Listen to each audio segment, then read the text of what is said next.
Is Dan Wootton being sincere in his apology for an incident that happened in his TV show? Let's find out in this video from Never a Truer Word, where we look at the words that people choose to use. Now, this isn't about blasting Dan or saying he's sincere and he really means it. This is about looking at the words he chooses to use in his apology. So next time you see an apology or you receive an apology, what should you be looking for to see if the person really means it, or are they just saving face? Now, here's the apology that Dan put on X, or Twitter as we used to know it. Dear Eva Santina, I think you're brilliant. Earlier tonight, I was attempting to find your tweets to read back from my iPad and couldn't locate them. I apologise for what was said during the course of my show and should have done this immediately on air. This is not what our channel is about.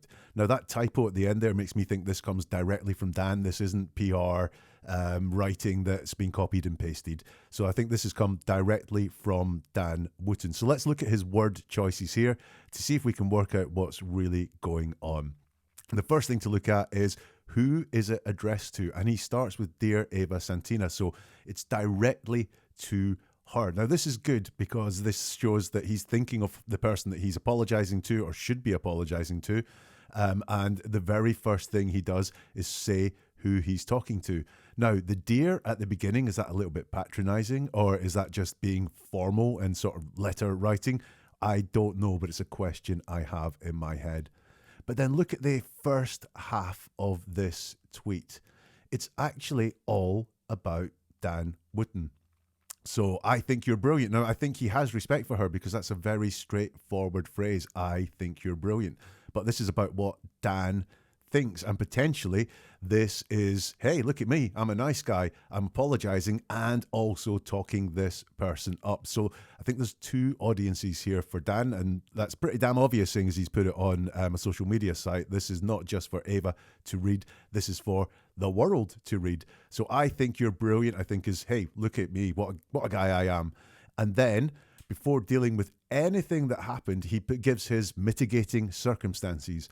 Earlier tonight, I was attempting to find your tweets to read back from my iPad and couldn't locate them. So the first half of this is image management for me. Yes, he directs it to Eva, but the rest of it is about, hey, I'm building you up. I'm a nice guy. And I was trying to do the right thing. I just couldn't.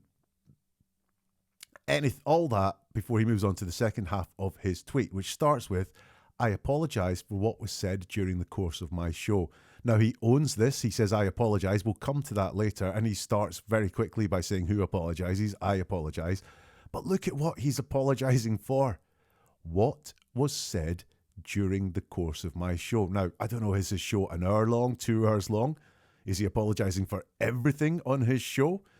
What exactly is it that he's apologizing for? I'll come back to this comment as well. But yeah, it's not clear what it is that he's apologizing for. And he finishes with, this is not what our channel is about. So again, this is image management. This is about what people think of the channel that he appears on. Certainly, it'll be no comfort to someone who is due an apology that, yeah, it happened. It's just not what the channel's about. Oh, well then, I was offended by what was said, but if it's not what the channel's about, then yeah, okay. No, this is an image management thing. Let's look at what Dan takes ownership of by looking at his pronouns. So he takes ownership of the thought, I think you're brilliant. As I said before, I do think he has respect for Eva, or certainly Eva's work, because he takes ownership of it using the pronoun I. It's really hard for us to use I in things we don't believe in. I think you're brilliant. He takes ownership again of these mitigating circumstances. I was attempting to find your tweets. So he's owning that. He's owning his iPad. It was my iPad. So he's taking ownership of the good actions, the actions that he was trying to take that would have made it all better there. He owns the apology, as I've said before. I apologize. Now, that's good. You're looking for that in a sincere apology. I apologize. He owns his show. It's my show. Now, is this an ego thing? Hey, it's my show. Or is this, again, it happened on my show, so I'm responsible for this? Don't know. Question there. And then look at the pronoun on the channel. It's our channel. So he's part of our, but he's widening that out to be about the entire channel. Now, where are there no pronouns where pronouns could be in this? Look, who couldn't locate the tweets? He doesn't actually say, he could have said, I couldn't locate them and taken ownership for his failure there, but he doesn't. He drops the I and he just says, and couldn't locate them. He does say, I apologise, but there's no pronouns to say who he's apologising to, which suggests to me, again, the bigger thing is this global audience that are reading this message. So, again, that suggests it's more face-saving in the eyes of the public because he does not say who he apologises to.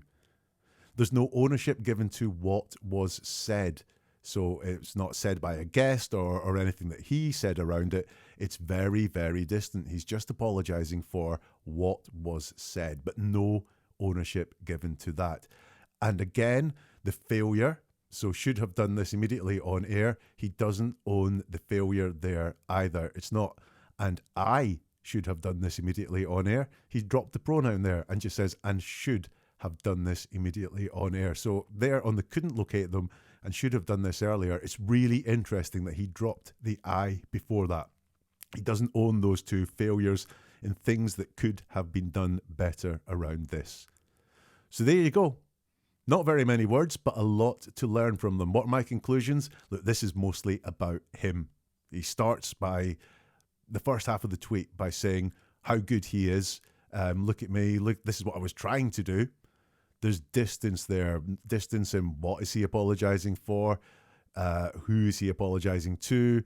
And what exactly, was said is not mentioned in the tweet at all. But there is some apology there. But like I say, it's not clear what the apology's for, and it's not clear who the apology's to. What do you think?